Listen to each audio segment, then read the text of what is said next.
Assalamualaikum warahmatullahi wabarakatuh. Alhamdulillahirabbil alamin. Nahmaduhu wa nasta'inuhu wa nastaghfiruhu wa na'udzu billahi min syarri anfusina wa min sayyiati a'malina. Faya mudillah fala mudillalah wa may yudhlilhu fala hadiyalah. Asyhadu alla ilaha illallah wa asyhadu anna Muhammadan abduhu wa rasuluh. Allahumma sholli ala sayyidina Muhammad wa ala ali sayyidina Muhammad. Alhamdulillah hadirin yang dirahmati Allah Subhanahu wa taala.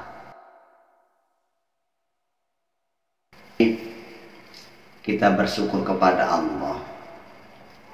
Hari-hari nampak jelas limpahan kasih sayang Allah yang telah tercurah kepada kita. Hari ini kita dapat melangkahkan kaki kita ke masjid ini. Ini bukan karena mampunya kita, bukan karena sehatnya kita, bukan karena kita punya kendaraan, tapi ini karena limpahan kasih sayang Allah yang telah tercurah kepada kita. Banyak saudara kita dekat dengan masjid, bahkan bertetanggaan dengan masjid, jejer masjid. Kenapa saudara kita tidak Allah hantar untuk sholat berjamaah bersama kita? Sementara kita yang jauh, Allah Subhanahu wa ta'ala masih pilih kita untuk melaksanakan dan datang ke masjid ini. Allah pilih kita untuk menjadi orang-orang yang akan beruntung. Banyak saudara kita sama-sama umat Islam yang badannya lebih sehat, lebih gagah. Mungkin kita hari ini ada yang meriang sedikit, ada yang flu, ada yang gak enak badan, tapi Allah Subhanahu wa ta'ala hantar kita ke masjid ini. Bukan tidak banyak saudara kita di luar sana yang punya kendaraan yang lebih bagus, kendaraan yang lebih cantik, kendaraan yang lebih modern,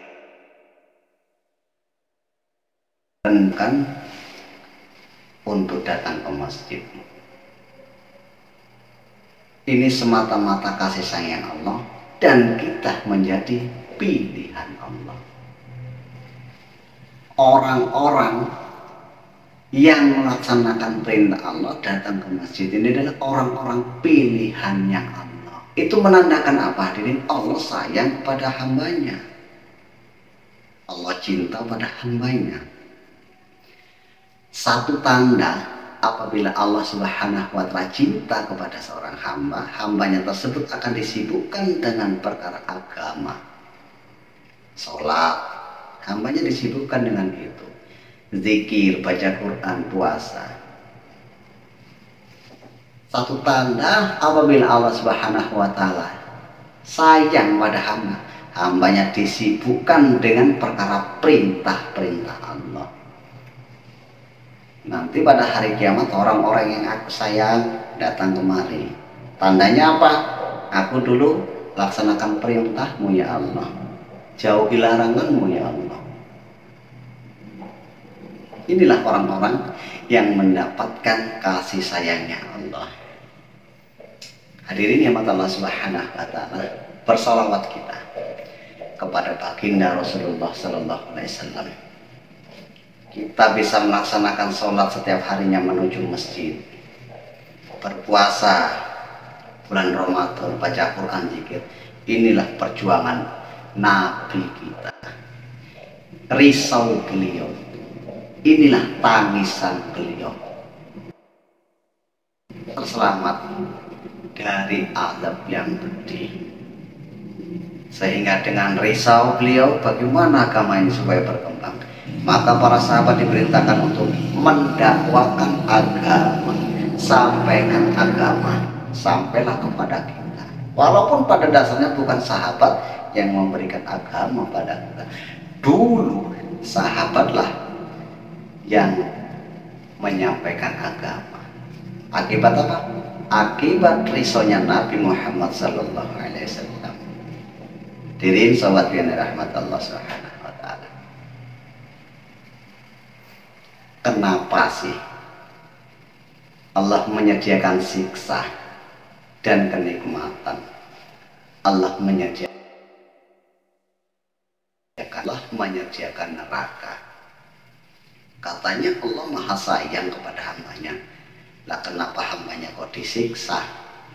Kenapa hambanya kok dimasukkan ke dalam neraka? Katanya Allah maha kasih dan sayang. Itu bagi hamba yang merengkel. Hamba yang merengkel itu nggak usah jauh-jauh kita umpamakan. Kita punya anak yang paling kita sayang, kita cinta. Merengkel, bandel, nakal, kita berikan hukuman. Sentil telinganya sedikit, menangis dia. Kita pukul, menangis dia. Anak pun berkata, katanya bapak sayang, kenapa pukul saya? Katanya bapak sayang, kenapa sentil telinga saya? Menangis anak. Untuk apa ini? Memberikan pelajaran, memberikan peringatan kepada anak kita. Lah ini Allah. Banyak yang Allah Subhanahu wa taala sampaikan melalui Quran, melalui kalamnya. Bahkan di Rasul untuk perkara ini agar hambanya jangan merengkel. Hadirin yang dirahmati Allah Subhanahu wa taala. Kita tanam jagung. Hari-hari kita buat lahannya, rumputnya, kemudian kita cangkul, kita kasih pupuk yang mahal, kemudian kita rawat, kita tanam jagung, kita sayang-sayang agar jangan sampai jagung ini terluka, jangan sampai rusak. Maka apabila ada hama, diantisipasi hama, diberantas hamanya. Demi apa? Demi jagung. Lah ketika panen jagung itu dibuka, ada yang bagus rata, ada yang busuk, ada yang ompong-ompong, ada yang jagung itu kurang baik. Maka yang baik, yang terbaik ini dipisahkan. Ini yang terbaik sebelah sana, ini yang baik sebelah sini, yang bagus sebelah sini, yang jelek sebelah sana, yang buruk sebelah kanan. Yang terbaik diistimewakan, cara pengolahannya pun beda, dijual pun harganya mahal. Yang kurang baik, yang kurang bagus ini lebih rendah lagi harganya. Asal-asalan jualnya, tidak khusus seperti yang terbaik tadi. Lah yang jelek, yang buruk, yang ompong tadi ditumpuk, dibakar. Padahal dulu dia disayang, jagung disayang buat lahannya, pupuk yang mahal, diberantas hama. Sudah panen kok dibakar. Hadirin, ini jagung tidak berguna, nggak ada manfaatnya. Kita di hadapan Allah, siapa sih kita? Kita hina di hadapan Allah. Tapi apabila laksanakan perintah Allah, taat pada Allah, beriman kepada Allah, kita jauhi larangan Allah, hati kita ada Allah, maka akan menjadi manusia yang terbaik, hambanya Allah yang mulia, dan dipisahkanlah dan ditempatkan yang termulia. Yang sholatnya asal-asalan, yang taatnya kurang-kurang taat, imannya agak melenceng sedikit, ditempatkan di tempat yang biasa. Nah apabila merengkel, bandel, belis, nggak mau taat pada Allah, nggak mau menjalankan perintah Allah, bahkan larangan Allah itu yang dikerjakan, seperti jagung, nggak ada manfaatnya. Jagung tadi dibakar, lah manusia dibakar di neraka nanti. Hadirin yang nama Allah Subhanahu wa Ta'ala, bukan berarti Allah tidak sayang. Kalau Allah tidak sayang, Allah tidak turunkan peringatan, tidak turunkan Nabi dan Rasul, tidak turunkan Quran. Ada gempa, tsunami, badai petir, kemudian ada gempa bumi dan sebagainya. Katanya Allah Subhanahu wa Ta'ala sayang. Lah kok dikasih gempa, lah kok dikasih tsunami, lah kok dikasih badai. Hadirin yang mata Allah Subhanahu wa Ta'ala, manusia mengaku saya beriman pada Allah, saya beriman pada Allah. Maka gantian nanti Allah nanya. Manusia itu tidak dibiarkan begitu saja dengan mengatakan saya beriman kepada Allah sebelum Allah Subhanahu wa Ta'ala berikan ujian. Lah gempa, tsunami dan sebagainya, bencana alam, ujian itu buktikan benar nggak hambaku sayang sama aku, kata Allah. Kalau memang benar-benar hambaku beriman kepada aku, kata Allah, dia tidak mengeluh. Inna lillahi wa inna ilaihi rajiun. Itu yang dia ucapkan. Dalam hatinya ada ikhlas. Ini peringatan, ujian. Anak sekolah aja butuh ujian untuk menaiki kelas selanjutnya, kelas yang tertinggi. Ujian dulu, lulus ujian, naik ke kelas selanjutnya, lulus lagi ujian, ke tingkat selanjutnya.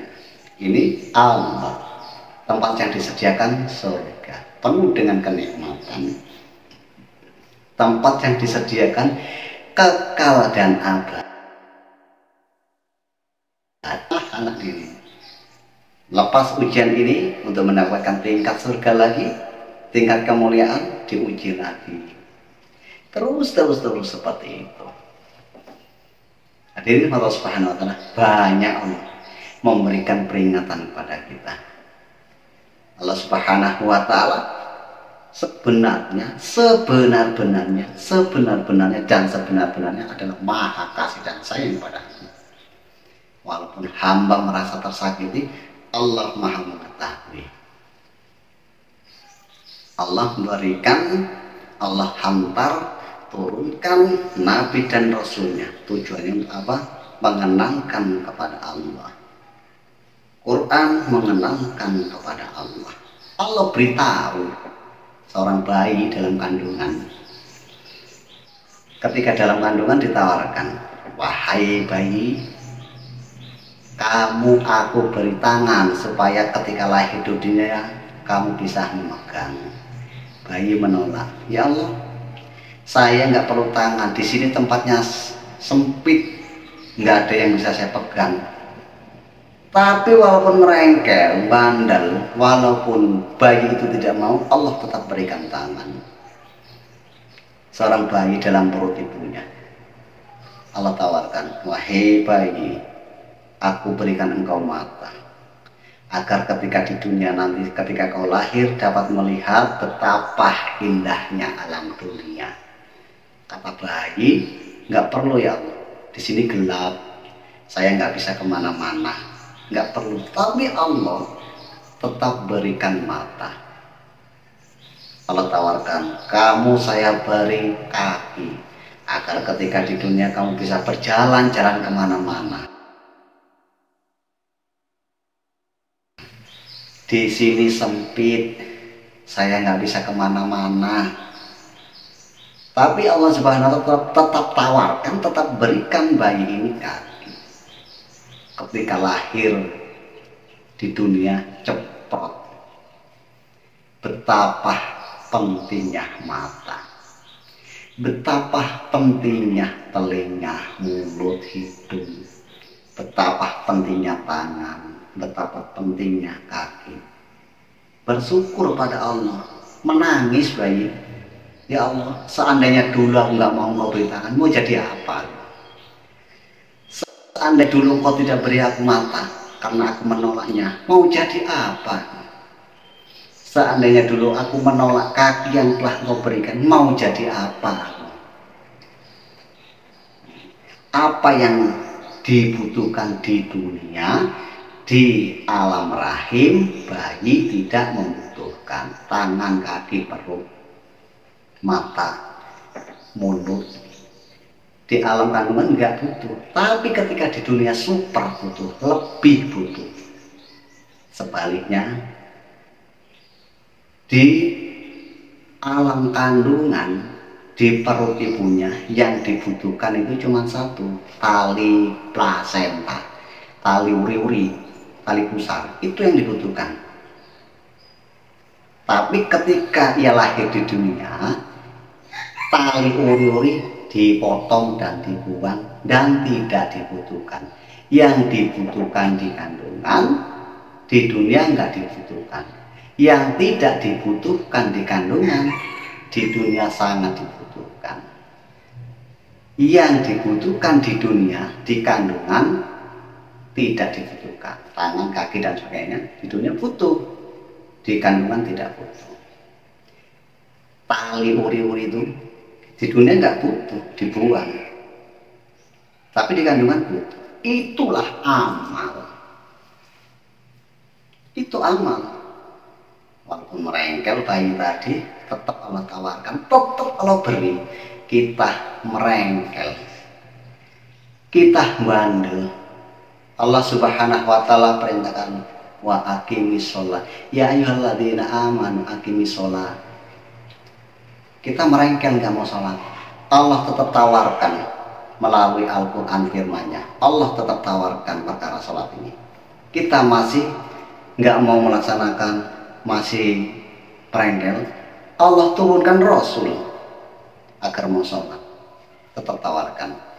Karena di dunia ini Al-Quran, bacaan Quran nggak kita butuhkan, sholat nggak kita perlukan, puasa nggak penting, zakat, zikir, semuanya nggak penting. Yang penting makan, minum, harta, kemewahan. Walaupun kita merengek, Allah tetap tawarkan sholat, puasa, zikir, Quran. Tetap Allah tawarkan. Nggak penting sholat di dunia, nggak penting puasa di dunia. Yang penting makan, minum, kemewahan, mobil, rumah, istri, semuanya. Itu yang kita perlukan di dunia. Lah ketika kita pindah ke alam kubur akhirat, yang tidak kita butuhkan di dunia tadi, di akhirat, di kubur sangat butuh. Sholat, zikir, baca Quran, puasa, zakat, dunia nggak butuh, tapi di kubur akhirat sangat butuh. Yang dibutuhkan di dunia ini makan, minum, kemewahan, mobil, rumah, istri, di dunia butuh. Ketika kita ke kubur akhirat itu nggak butuh, nggak dibutuhkan. Makan nggak butuh, minum nggak butuh, rumah kemewahan tidak butuh. Apa yang dibutuhkan? Amal, puasa tadi, sholat tadi. Intinya di dunia nggak butuh, akhirat butuh. Akhirat nggak butuh, dunia butuh. Jadi makanya diajarkanlah Robbana atina fid dunya hasanatan wa fil akhirati wa qina adzab. Butuh di dunia, kita cari dunia. Butuh akhirat, kita cari akhirat. Jangan bilang Allah tidak sayang, kita yang nggak paham. Hadirin sobatku yang dirahmati Allah Subhanahu wa Ta'ala, jangan kita terlentara ini sehingga kita melalaikan kebutuhan akhirat yang kekal selama-lamanya. Nah hadirin yang dirahmati Allah Subhanahu wa Ta'ala, kesempatan kali ini mari saya mengajak, carilah kebutuhan dunia dan kebutuhan akhirat. Kejarlah duniamu seakan-akan kamu hidup 1000 tahun. Kejarlah akhiratmu seakan-akan engkau mati esok. Artinya dunia kita butuh cari. Waktunya sholat, buruan sholat. Tinggalkan dunia sementara untuk sholat. Karena kalau kita lihat akhirat, Masya Allah, nggak ada apa-apanya dunia ini.